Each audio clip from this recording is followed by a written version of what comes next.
मंथन। ये आकाशवाणी है। प्रस्तुत है कार्यक्रम मंथन। इसके अंतर्गत सुनिए विकसित भारत यंग लीडर्स डायलॉग 2026 में प्रधानमंत्री नरेंद्र मोदी के संबोधन के प्रमुख अंश। साथियों, साल 2047 में जब हमारी आजादी के 100 साल होंगे, वहां तक की यात्रा भारत के लिए भी अहम है और यही वो समय है जो आपके जीवन में भी सबसे महत्वपूर्ण है। यानी बड़ी गोल्डन अपॉर्चुनिटी है आपके लिए। आपका सामर्थ्य भारत का सामर्थ्य बनेगा। आपकी सफलता भारत की सफलता को नई ऊंचाइयां जरूर देगी। मैं आप सभी को विकसित भारत यंग लीडर्स डायलॉग में सहभागिता के लिए बहुत बहुत बधाई देता हूं। कैसे हम नेशन फर्स्ट की भावना के साथ अपना जीवन जिए, हमारे हर प्रयास में समाज का, देश का हित हो, इस दिशा में स्वामी विवेकानंद जी का जीवन हम सभी के लिए बहुत बड़ा मार्गदर्शक है, प्रेरक है। स्वामी विवेकानंद का स्मरण करते हुए हर साल 12 जनवरी को हम राष्ट्रीय युवा दिवस मनाते हैं और उन्हीं की प्रेरणा 12 जनवरी को विकसित भारत यंग लीडर डायलॉग के लिए चुना गया है। साथियों, मुझे खुशी है कि बहुत ही कम समय में विकसित भारत यंग लीडर्स डायलॉग इतना बड़ा प्लेटफॉर्म बन गया है।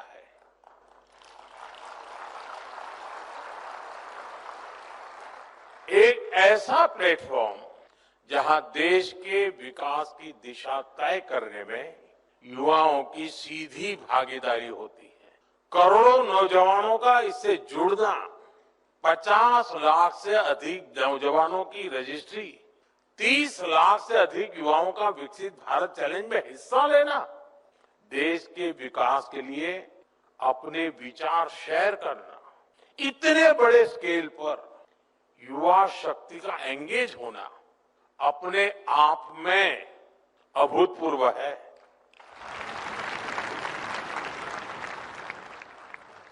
दुनिया के अनेक देशों में आमतौर पर थिंक टैंक, ये शब्द बहुत प्रचलित है, थिंक टैंक की चर्चा भी होती है और उस थिंक टैंक का प्रभाव भी बहुत होता है। वे एक प्रकार से ओपिनियन मेकर्स का एक समूह बन जाता है।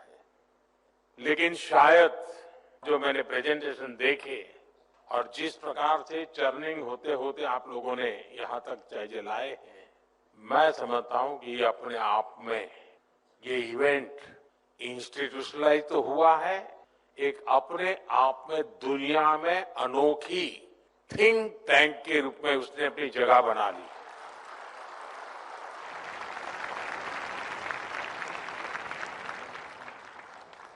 एक निश्चित विषय को लेकर, निश्चित लक्ष्य को लेकर के लाखों लोगों का मंथन होना, इससे बड़ा थिंकिंग क्या हो सकता है। और मुझे लगता है कि इसके साथ थिंक टैंक शब्द बैठता नहीं है, क्योंकि टैंक शब्द इसलिए आया होगा छोटा सा होता है। ये तो विशाल है, सागर से भी विशाल है और समय से भी आगे है और विचारों में समंदर से भी ज्यादा गहरा है।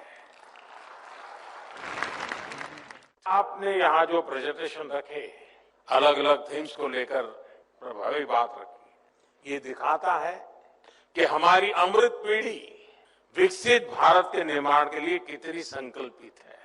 इससे ये भी स्पष्ट होता है कि भारत में जैन जी का मिजाज क्या है।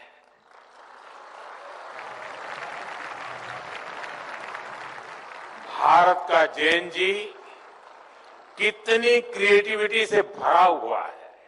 मैं आप सभी युवा साथियों को, मेरा युवा भारत संगठन से जुड़े सभी नौजवानों को इस आयोजन के लिए और इसकी सफलता के लिए मैं बहुत बहुत बधाई देता हूं, आप सबका अभिनंदन करता हूं।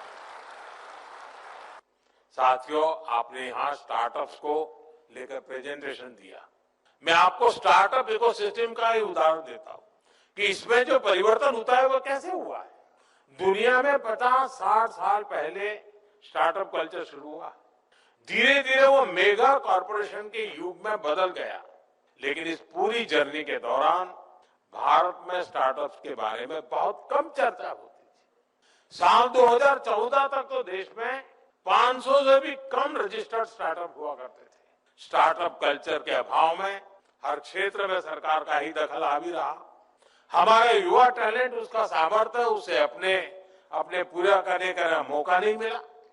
साथियों, मुझे अपने देश के युवाओं पर भरोसा है, आपके सामर्थ्य पर भरोसा है, इसलिए हमने एक अलग राह चुनी। हमने युवाओं को ध्यान में रखते हुए एक के बाद एक नए स्कीम्स बनाई। यही से स्टार्टअप रिवॉल्यूशन ने भारत में असली गति पकड़ी। Ease of doing business reforms, startup India, digital India, funds of funds, tax और कंप्लायंस सिंप्लीफिकेशन, ऐसे अनेक इनिशिएटिव लिए गए। ऐसे सेक्टर जहां पहले सिर्फ सरकार की सब कुछ थी, सब कुछ उसी की चलती थी, उनको युवा इनोवेशन, युवा एंटरप्राइज के लिए ओपन किया गया। इसका जो प्रभाव हुआ वो भी एक अलग ही सक्सेस स्टोरी बन चुका है। साथियों, आप स्पेस सेक्टर को ही लीजिए। 5-6 साल पहले तक स्पेस सेक्टर को आगे बढ़ाने की जिम्मेदारी सिर्फ इसरो पर थी। हमने स्पेस को प्राइवेट एंटरप्राइज के लिए ओपन किया, इससे जुड़ी व्यवस्थाएं बनाई, संस्थाएं तैयार की और आज स्पेस सेक्टर में 300 से अधिक स्टार्टअप काम कर रहे हैं। देखते ही देखते हमारे स्टार्टअप स्काईरूट एरोस्पेस ने अपना रॉकेट विक्रम एस तैयार कर लिया है। एक और स्टार्टअप अग्निकुल कॉस्मोस ने दुनिया का पहला 3D प्रिंटेड इंजन बनाकर सबको चौंका दिया है। ये सब स्टार्टअप की कमाल है। भारत के स्पेस स्टार्टअप अब लगातार कमाल करके दिखा रहे हैं। साथियों, मैं अब आपसे एक सवाल करता हूं। आप कल्पना करिए कि अगर ड्रोन उड़ाने पर 24 घंटे अनेकों तरह की पाबंदी लगी रहती तो क्या होता।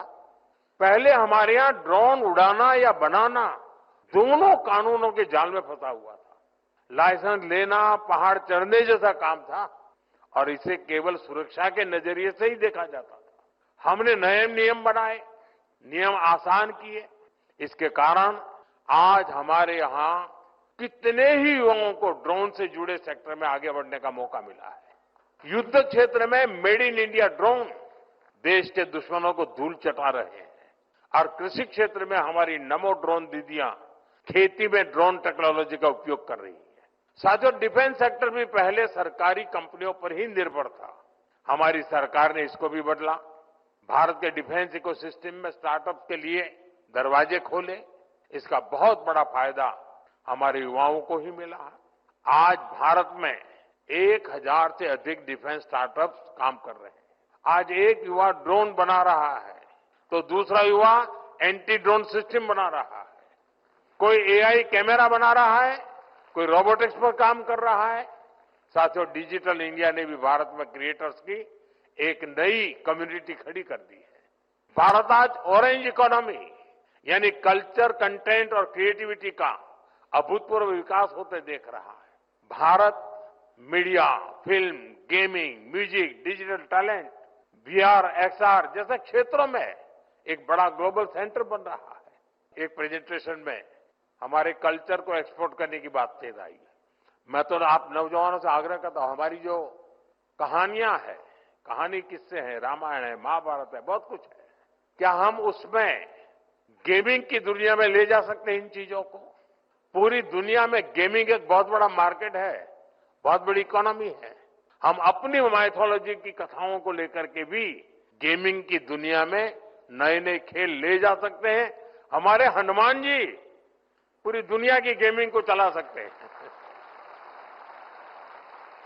साथियों, world audio visual and entertainment summit यानी वेव्स युवा क्रिएटर्स के लिए एक बहुत बड़ा लॉन्च पैड बन गई है।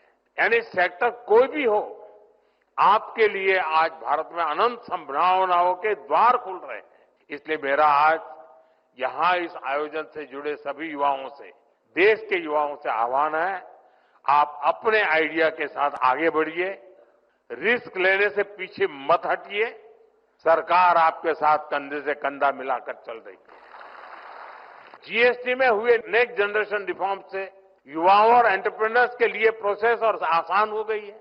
अब 12 लाख रुपए तक की इनकम पर टैक्स जीरो हो गया है।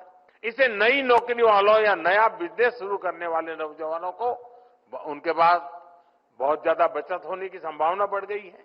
साथियों, आप सभी जानते हैं आज बिजली सिर्फ रोशनी का माध्यम नहीं है। आज AI, data centres, semiconductor, manufacturing, ऐसे हर इकोसिस्टम के लिए ज्यादा बिजली की जरूरत है। इसलिए आज भारत एश्योर्ड एनर्जी सुनिश्चित कर रहा है। सिविल न्यूक्लियर एनर्जी से जुड़ा रिफॉर्म यानी शांति एक्ट इसी लक्ष्य के साथ किया गया है। इससे न्यूक्लियर सेक्टर में तो हजारों नए जॉब्स पैदा होंगे ही, बाकी सेक्टर्स पर भी इसका मल्टीप्लायर इफेक्ट होने वाला है। हमारा प्रयास है कि भारत के युवा दुनिया भर में बन रहे अवसरों के लिए तैयार हो। इसलिए स्किल डेवलपमेंट से जुड़े सेक्टर्स में भी लगातार रिफॉर्म किया जाना चाहिए और हम कर रहे हैं। नई नेशनल एजुकेशन पॉलिसी के बाद अब हायर एजुकेशन से जुड़े रेगुलेशन को रिफॉर्म किया जा रहा है। विदेशी यूनिवर्सिटीज भी अब भारत में अपने कैंपस खोल रही हैं। हाल में ही हजारों करोड़ रुपए के निवेश के साथ पीएम सेतु प्रोग्राम शुरू किया गया है। इससे हमारे हजारों आईटीआई अपग्रेड किए जाएंगे ताकि युवाओं को इंडस्ट्री की वर्तमान और भविष्य की जरूरतों के हिसाब से ट्रेन किया जा सके। बीते समय में दुनिया के अलग अलग देशों के साथ भारत ने ट्रेड डील्स की है। ये भी भारत के युवाओं के लिए नए नए अवसर लेकर आ रही है। साथियों, कोई भी देश बिना आत्मविश्वास के आत्मनिर्भर नहीं हो सकता, विकसित नहीं हो सकता। आपने ब्रिटिश राजनेता मैकाले के बारे में जरूर पढ़ा होगा। उसने गुलामी के कालखंड में शिक्षा तंत्र के माध्यम से भारतीयों की ऐसी पीढ़ी बनाने के लिए काम किया जो मानसिक रूप से गुलाम हो। हमें मिलकर गुलामी की इस मानसिकता को खत्म करना है। 10 साल बाद मैकाले के उस दुस्साहस को 200 वर्ष पूरे हो रहे हैं और ये पीढ़ी की जिम्मेवारी है कि 200 साल पहले का जो पाप है ना, वो धोने के लिए अभी 10 साल बचे हैं हमारे पास और ये युवा पीढ़ी धो करके रहेगी, मुझे पूरा भरोसा है। और इसलिए देश के हर युवा को संकल्प लेकर इस मानसिकता से देश को बाहर निकालना है। साथियों, हमारे यहाँ शास्त्रों में कहा गया है, आनो भद्राः कर्तव्यो यन्तु विश्वतः, यानी हमारे लिए सभी दिशाओं से कल्याणकारी और शुभ और श्रेष्ठ विचार आने दे। आपको भी दुनिया के हर बेस्ट प्रैक्टिस से सीखना है, लेकिन अपनी विरासत, अपने आइडियाज को कमतर आंकने की प्रवृत्ति को कभी हावी नहीं होने देना है। स्वामी विवेकानंद जी एक बेहतर भारत बनाना चाहते थे। उसी स्पिरिट के साथ आज आप युवा शक्ति को आगे बढ़ना है और यहाँ अपनी फिटनेस का भी ध्यान रखना है, खेलना है, खिलखिलाना है। मुझे आप सभी पर अटूट भरोसा है।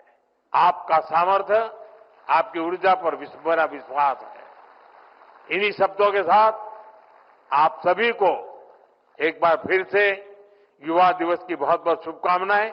मैं एक और सुझाव देना चाहता हूं।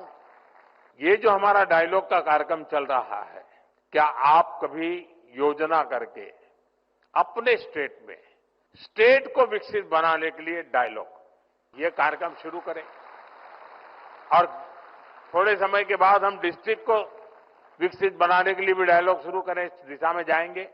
लेकिन हर राज्य में एक कार्यक्रम राज्य के नौजवान मिलकर के, ताकि ये थिंक टैंक जिसको कहा गया ये थिंक वेव बन जाएगा, ये दिशा में हम करें। मेरी पूरी शुभकामनाएं आपके साथ है। बहुत बहुत धन्यवाद दोस्तों।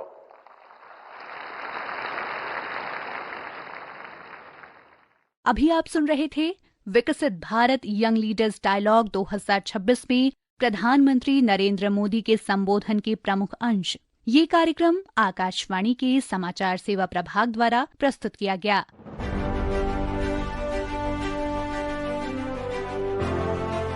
मंथन